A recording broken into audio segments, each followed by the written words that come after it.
Hi കൂട്ടുകാരെ, പുതിയൊരു വീഡിയോയിലേക്ക് എല്ലാവർക്കും സ്വാഗതം.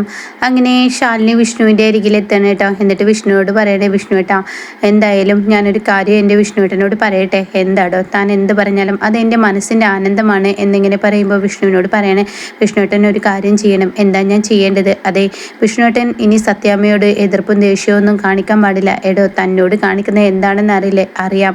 എങ്കിലും കൂടിയിട്ട് വിഷ്ണുവേട്ടനെ അമ്മ സ്നേഹിച്ചിട്ടേ ഉള്ളൂ. അവിടെ സ്നേഹം മാത്രമേ ഉണ്ടായിട്ടുള്ളൂ. അത് കേൾക്കുന്ന വിഷ്ണു പറയുന്നത് ശരിയാണ്, എന്നോട് സ്നേഹം മാത്രമേ എൻ്റെ അമ്മക്കുള്ളൂ. പക്ഷേ നിന്നോട് എന്താ പ്രതികാരം? നിന്നോടുള്ള പ്രതികാരമാണ് എന്നോട് കാണിക്കുന്നത് എന്നിങ്ങനെ പറയുമ്പോൾ അത് ശരി തന്നെയാണ് വിഷ്ണുവേട്ട. അതുകൊണ്ട് തന്നെ ഞാൻ പറയുന്നത്, അമ്മയുടെ പ്രാക്കും മനസ്സിൻ്റെ പ്രയാസമൊന്നും വിഷ്ണുവേട്ടനെ തട്ടാതിരിക്കാനാണ് ഞാൻ ഈ പറയുന്നത്. എന്താടോ താൻ ഉദ്ദേശിക്കുന്നത്? ഇനി സത്യാമ്മ വരുമ്പോൾ ഒരിക്കലും മുഖം തിരിക്കരുതെന്ന് പറയണ്ട.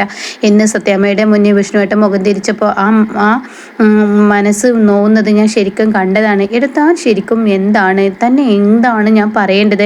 തൻ്റെ മനസ്സെനിക്ക് പിടികിട്ടുന്നില്ലടോ. തന്നെ ഇത്രയും ദ്രോഹിച്ചിട്ടും എൻ്റെ അമ്മയോട് ക്ഷമിക്കാൻ തനിക്ക് എങ്ങനെ മനസ്സ് വരുന്നു എന്നൊക്കെ ഇങ്ങനെ ശാലിനിയോട് ചോദിക്കുമ്പോൾ ഉടൻ തന്നെ ശാലിനി പറയണ, സത്യമ്മ വന്നാൽ ഇനി വിഷ്ണുവേട്ടൻ വിഷമിപ്പിക്കരുതെന്ന് പറയാൻ കേട്ടോ. ഇതേ സമയം എന്തായാലും ആ ഒരു വാക്ക് എനിക്ക് വിഷ്ണുവേട്ടൻ തന്ന സ്ഥിതിക്ക് ഇനി ഞാനൊരു കാര്യം പറയട്ടെ. ഇപ്പോൾ വിഷ്ണുവേട്ടനെ ഈ അസുഖത്തിൽ നിന്ന് ഇത്രയും പെട്ടെന്ന് ഇവിടെ നിന്ന് കൊണ്ടുവന്നത് ഈ പറയുന്ന പോലീസുകാരാണ്. ഒരു കണക്കിന് നോക്കുകയാണെങ്കിൽ ഈ പോലീസ് ട്രെയിനിങ്ങിൽ കാണിച്ചു കൂട്ടുന്ന ആ ഒരു പീഡനം കൊണ്ടാണോ ചില പോലീസുകാർ ഇങ്ങനെയൊക്കെ ആയിത്തീരുന്നു എന്ന് ഞാൻ ചിന്തിക്കാറുണ്ട്. പക്ഷേ ഇപ്പോൾ വിഷ്ണുവേട്ടനോട് എന്താ ചെയ്തത്? ഞാനൊരു കലക്ടറായിട്ട് പോലും, കലക്ടർ പദവി എനിക്ക് ഉണ്ടായിട്ട് പോലും എനിക്ക് ശബ്ദിക്കാനാവാതെ വിഷ്ണുവേട്ടനെ ഈ ഒരു അവശ്യ നിലയിൽ എനിക്ക് ഇവിടെ കൊണ്ടുവരുന്നത് നോക്കി നിൽക്കേണ്ടി വന്നു. എന്ത് ചെയ്യാൻ? എല്ലാം അവൻ്റെ കളികളാണ്. എന്തായാലും ഞാൻ പോട്ടെ എന്ന് പറഞ്ഞ് ഷാനി പോകുന്നു കേട്ടോ. പിന്നീട് ഷാനി വീട്ടിലെത്താണ്. അപ്പോൾ ശാന്ത ഇങ്ങനെ തുടക്കുന്നുണ്ട്. അപ്പോൾ അങ്ങോട്ടേക്ക് ഷാനി ചെല്ലാണ്.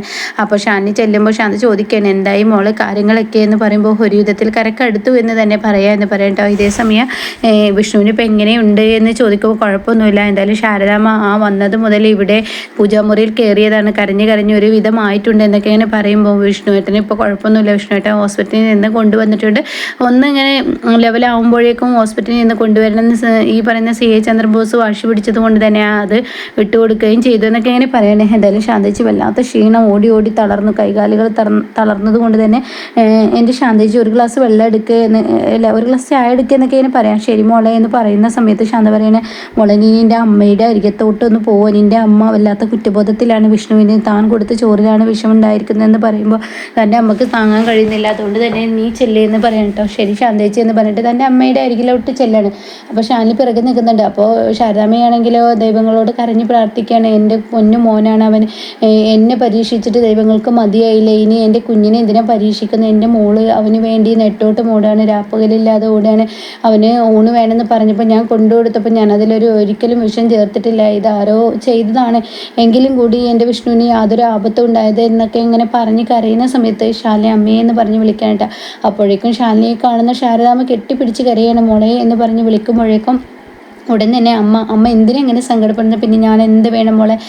ഈ പറയുന്ന ഈ ആളുകളല്ലേ എന്നെയല്ലേ കുറ്റപ്പെടുത്തുള്ളൂ. എൻ്റെ കൈകൊണ്ട് എൻ്റെ കുഞ്ഞിന് ഞാൻ വിഷം കൊടുത്തതെന്ന് പറയുന്നത് എനിക്ക് വിശ്വസിക്കാനേ ആവുന്നില്ല എന്നൊക്കെ ഇങ്ങനെ പറയുമ്പോൾ, അമ്മേ അതൊന്നും ഇനിയിപ്പോൾ അമ്മ കാര്യമാക്കണ്ട. എന്തായാലും എൻ്റെ അമ്മ സങ്കടപ്പെടാതിരിക്കുക, അതൊക്കെ തിരിഞ്ഞടിക്കും. ഇത് വലിയൊരു കൊടുങ്കാറ്റ് വന്നതിൻ്റെ സൂചനയാണ് ഇപ്പോൾ ഇവിടെ കണ്ടത്. എന്തായാലും ഞാനത് തിരിച്ചടിച്ച് കൊടുക്കും എന്നൊക്കെ പറയുമ്പോൾ ഇനി എന്തൊക്കെയാണ് അർത്ഥം വെച്ച് സംസാരിക്കുന്നതെന്ന് എനിക്ക് മനസ്സിലാവുന്നില്ല എന്നൊക്കെ ഇങ്ങനെ പറയട്ടോ. അമ്മ ഒരു കാര്യം മനസ്സിലാക്കിയാൽ മതി, ഇത്രയും വലിയ ഒരു കലക്ടറായിട്ടും എനിക്ക് എൻ്റെ വിഷ്ണുവേട്ടനെ ചോര ഛർദ്ദിച്ച് എൻ്റെ വിഷ്ണുവേട്ടൻ അമ്മയുടെ മോനെന്ന് പറഞ്ഞില്ലേ, വിഷ്ണുവേട്ടൻ ഞാൻ ഭക്ഷണം കഴിച്ചത് മുതൽ ഒരുപാട് ചോര ഛർദ്ദിക്കുകയും വോമിറ്റ് ചെയ്യുകയൊക്കെ ചെയ്തിട്ട് ഹോസ്പിറ്റലിൽ എത്തിച്ച് ഈ പറയുന്ന ഡോക്ടർമാർ ഒരുപാട് കഷ്ടപ്പെട്ടിട്ടാണ് വിഷ്ണുവേട്ടനെ ഈ ഒരു അസുഖത്തിൽ നിന്ന് രക്ഷിച്ചത്. ഒരു തളർച്ച മാറി വരുമ്പോഴേക്കും ഈ പറയുന്ന CA ചന്ദ്രബോസ് വാശി പിടിച്ച് സെല്ലിലോട്ട് തന്നെ കൊണ്ടുവന്നു എന്ന് പറയട്ടോ. എന്താ മോളെ നീ പറയുന്നതെന്ന് ചോദിക്കുമ്പോൾ, അതേ അമ്മയെ കൊണ്ടുവന്നു, പക്ഷെ ഒരു കലക്ടറായിട്ട് എനിക്കത് നോക്കി നിൽക്കേണ്ടി വന്നു. എന്നാൽ ഞാൻ ഇത്രയും ഉയരങ്ങളിൽ എത്തിയിട്ടും കലക്ടറായി എനിക്ക് ഈ ഗതി വന്നിട്ടുണ്ടെങ്കിൽ സാധാരണക്കാരുടെയൊക്കെ ഒരു കാര്യം ആലോചിച്ച് നോക്ക്. ചില പോലീസ് ഏമാന്മാർ അങ്ങനെയാണ്, ഇതിനൊക്കെ ഞാൻ തിരിച്ചടി കൊടുക്കും എന്നൊക്കെ ഇങ്ങനെ പറയാൻ കേട്ടോ. അപ്പോൾ അവിടെയിട്ട് ശാന്ത ചായ കൊണ്ടുവരുന്നത്, എന്താ കുഞ്ഞ് ചായ എന്ന് പറയുമ്പോൾ എനിക്ക് വേണ്ട, എൻ്റെ അമ്മയുടെ അതേ മാനസികാവസ്ഥയാണ് എനിക്കും, അതുകൊണ്ട് എനിക്കിപ്പോൾ ചായ വേണ്ട എന്ന് പറയുമ്പോൾ, മോളെ നിൻ്റെ തളർച്ച മാറ്റാൻ ഞാൻ കുറച്ച് ചൂടുവെള്ളം തിളപ്പിക്കുക, അതിൽ കുളിച്ചാൽ കുറച്ച് ഉഷാറ് വരുമെന്ന് പറയുമ്പോൾ ശരിയെന്നൊക്കെ പറയാൻ കേട്ടോ. പിന്നീടാണെങ്കിലോ ഇങ്ങനെ മധുഷിയെയും ഈ പറയുന്ന കാർത്തികയാണ് കാണിക്കുന്നത്. അങ്ങനെ കാർത്തിക ചോദിക്കുന്നത്, എന്തിനാണ് നീ എന്നെ എങ്ങനെ ഇഞ്ചിഞ്ചായി കൊല്ലുന്നത്? നീ എന്നെ പിടിപ്പിച്ചത് മതിയായില്ലേ? നിർത്തുന്നുണ്ടോ? എന്നെ ഒന്ന് വിട്ടൂടെ എന്ന് പറയുമ്പോൾ, അതെങ്ങനെ ശരിയാവും? നിന്നെ വിട്ടാൽ ഒരിക്കലും ശരിയാവില്ലല്ലോ. എൻ്റെ മനസ്സിലുള്ള പ്രതികാരം തീർക്കാനുള്ള ഒരു ആയുധമാണ് നീ എനിക്ക് എന്നൊക്കെ എന്നെ പറയുമ്പോൾ, എന്തിനാണ് നീ ചെയ്യുന്നത്?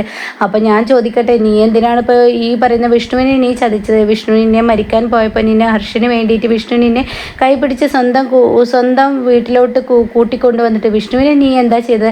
അത് തന്നെ ഞാൻ പറഞ്ഞത്, എനിക്ക് കുറ്റബോധമുണ്ട്, അത് തിരുത്തണമെന്ന് പറയുമ്പോൾ, നീ തിരുത്തുമല്ലോ, നീ തിരുത്തുമെന്ന് മനസ്സിലാക്കിയത് കൊണ്ടാണ് നിന്നെ ഈ കയറുകൾക്കുള്ളിൽ ഞാൻ കിട്ടിയിരിക്കുന്നത്. അപ്പോൾ അത് കേട്ട ഉടനെ കാർത്തിക പറയുന്നുണ്ട്, ദയവ് ചെയ്ത് എന്നെ ഒന്ന് വിടുമോ എന്ന് പറയുമ്പോൾ, അതെങ്ങനെ ശരിയാവും? നിന്നെ വിട്ട് കഴിഞ്ഞാൽ തീർച്ചയായും നീ ജീവിച്ചിരിപ്പുണ്ടെന്ന് അറിഞ്ഞു കഴിഞ്ഞാൽ ഈ പറയുന്ന ശാലിനിയും വിഷ്ണുവും കൂടി ഒരുമിക്കും. അപ്പോൾ എൻ്റെ പ്രതികാരം ആരോട് പറയും? എൻ്റെ പ്രതികാരം എനിക്ക് തീർക്കാൻ പറ്റില്ലല്ലോ എന്നൊക്കെ ഇങ്ങനെ പറയുമ്പോൾ കാർത്തികയ്ക്ക് ദേഷ്യം പിടിക്കാനായിട്ടാണ്. അപ്പോഴാണ് CI ചന്ദ്രബോസ് പുറത്ത് വന്നിട്ട് ഇങ്ങനെ മദർഷിയെ വിളിക്കുന്നത്. മദർഷിയെ, നീ എവിടെ? ഞാനിവിടെ പുറത്തുണ്ട്, നീ ഇങ്ങോട്ടേക്ക് വരുമോ? ഇതാ വരുന്നത്. എന്താ അവളുടെ അവസ്ഥ? അവൾക്ക് ഇപ്പോഴും ചോറ് ഇവിടെയാണെങ്കിൽ കൂറ അങ്ങോട്ടാണ് എന്നൊക്കെ ഇങ്ങനെ പറയട്ടെ. എത്രയും വലിയ സഹായം അവൾക്ക് ചെയ്തു കൊടുത്തിട്ട് അവൾ ഇങ്ങനെയാണെന്നൊക്കെ ഇങ്ങനെ പറയുമ്പോൾ, കൊല്ലേണ്ടത് അവനെയല്ല, ഞാൻ പറയാൻ, നീ ഇങ്ങോട്ട് പുറത്ത് പോവാ, ഒരുത്തനെയാണ് എന്ന് പറയുന്നുണ്ട് കേട്ടോ. അങ്ങനെ മദർഷിയും ഈ പറയുന്ന ഈ CI ചന്ദ്രബോസും പുറത്ത് നിന്ന് സംസാരിക്കാൻ എന്താ കാർത്തിക പറയുന്നത്, അവളെന്താ ഈ പറയുന്നതെന്നൊക്കെ ഇങ്ങനെ ചോദിക്കുമ്പോൾ, അവൾ ഒരിക്കലും തയ്യാറല്ല. ഈ പറയുന്ന വിഷ്ണുവിനെ രക്ഷിക്കണം എന്നുള്ള ആ ഒരു നിലപാടാണ് അവൾക്ക്. ഒരു കൂറില്ലാത്ത പെണ്ണെ ഒരു വിധത്തിൽ അവളെ ഞാൻ എൻ്റെ ഒപ്പം കൊണ്ടുവന്നപ്പോൾ എന്ന് പറയുമ്പോൾ, അതിന് കൂറുണ്ടാവും, സ്വന്തം വളർത്തി വലുതാക്കി അച്ഛനോട് പോലും ഇല്ലാത്ത കൂറ് നിന്നോടുണ്ടാവും എന്നൊക്കെ ചോദിക്കും. അതും ശരിയാണ്. എന്നാൽ ഞാൻ എന്നോട് പറയട്ടെ, ഇവിടെ ഇപ്പോൾ വിഷ്ണുവിനെയല്ലേ കൊല്ലേണ്ടത്? ഇങ്ങനെയൊക്കെ വിഷം അവൻ്റെ ഉള്ളിൽ ചെന്നിട്ടും അവൻ മരിച്ചില്ല. പിന്നെ എൻ്റെ ഒരു പിടിവാശി കൊണ്ട് അവൻ്റെ തളർച്ചയിൽ ഞാൻ സെല്ലിൽ കൊണ്ട് നെട്ടിയിരിക്കുകയാണ്. അപ്പോൾ അതുകൊണ്ട് തന്നെ കൊല്ലേണ്ടത് ഈ പറയുന്ന ശാലിനിയാണ് എന്ന് പറയട്ടെ. ഇത് കേൾക്കുന്ന മധുഷി പറയാൻ, തീർച്ചയായും ശരിയാണ്, അവളൊരു ആനപ്പാപ്പനല്ല, അവളൊരു ആനയാണ്, അതും ചെറിയ ആനയല്ല, വലിയ ആനയാണ്. അതുകൊണ്ട് തന്നെ വലിയ സന്നാഹങ്ങൾ തന്നെ അവളിലുണ്ട്. അതുകൊണ്ട് തന്നെ അവളെ കൊല്ലാൻ കുറച്ച് പണിയുണ്ടെങ്കിലും അവളെ കൊന്നേ മതിയാവുള്ളൂ എന്നിങ്ങനെ CI ചന്ദ്രബോസിനോട് ഈ പറയുന്ന കാർത്തിക പറയുമ്പോൾ, അതിലൊരു ശരിയുണ്ട് എന്ന് CI ചന്ദ്രബോസും തീരുമാനിക്കുന്നു കേട്ടോ. അങ്ങനെ ശാലിനിയെ കൊല്ലാനുള്ള തീരുമാനമാണ്. പക്ഷേ കഥകളൊക്കെ മാറി മറിയും. കാർത്തിക ഈ പറയുന്ന അടുത്ത കോടതി കൂടുമ്പോൾ ആ കോടതി കൂട്ടിലോട്ട് ശാലിനി കാർത്തികയെ കൊണ്ടുവരുന്നുണ്ട് കേട്ടോ. അപ്പോൾ ഇതിൻ്റെ കുറച്ച് ഭാഗം ഇന്നലെ ഇട്ടിട്ടുണ്ട്, ഇനി ബാക്കി ഭാഗം ഇനി നാളെ ഇടാവേ കേട്ടോ. അപ്പോൾ ഇനി എന്തായാലും കാർത്തികയെ കൊണ്ടുവന്ന് ഈ പ്രശ്നത്തിനൊരു പരിഹാരമാക്കുകയും വിഷ്ണുവിനെ ജയിലിൽ നിന്ന് രക്ഷിച്ചെടുക്കുകയും പിന്നീട് ശാലിനിയും വിഷ്ണുവും നിരപരാധികളാണെന്ന് ഇങ്ങനെ തെളിയിക്കുകയും ഒക്കെ ചെയ്യുന്നുണ്ട് കേട്ടോ. ഇതോടുകൂടി ഹർഷനും കാർത്തികയുമായ ഒരു ജീവിതം തുടരുമ്പോൾ ഇതിന് പിറകിലെല്ലാം കളിച്ചത് മധുഷിയാണെന്ന സത്യം പുറത്തു വരികയും പിന്നീട് ഇനി സുസ്മിതയുടെ എൻട്രിയും കൂടിയാണ് വരുന്നത് കേട്ടോ. സുസ്മിത ഇനി ജയിലിൽ നിന്ന് പുറത്തിറങ്ങാണ്. അപ്പോഴേക്കും മധുഷി അകത്തോട്ട് കയറുമ്പോൾ ഇനി സുസ്മിത വരുന്നു കേട്ടോ. അപ്പം അങ്ങനെയൊക്കെയാണ് ഇനി കഥ വരുന്നത്. അപ്പോൾ എന്തായാലും നമ്മൾ പ്രതീക്ഷിച്ചിരിക്കുന്ന ആ ഒരു സീനിലോട്ട് കഥ എത്തിച്ചേരുന്നു കേട്ടോ. എന്തായാലും ഇനിയിപ്പോൾ ശാലിനിയെ സത്യഭാമ സ്വീകരിക്കുന്ന ആ ഒരു ഇതിലോട്ടാണ് ഇനി കാര്യങ്ങൾ പോകുന്നത്. അപ്പോൾ ആരെങ്കിലും ചാനൽ സബ്സ്ക്രൈബ് ചെയ്യാതെ കാണുന്നുണ്ടെങ്കിൽ ചാനൽ സബ്സ്ക്രൈബ് ചെയ്ത് സപ്പോർട്ട് ചെയ്യണേ.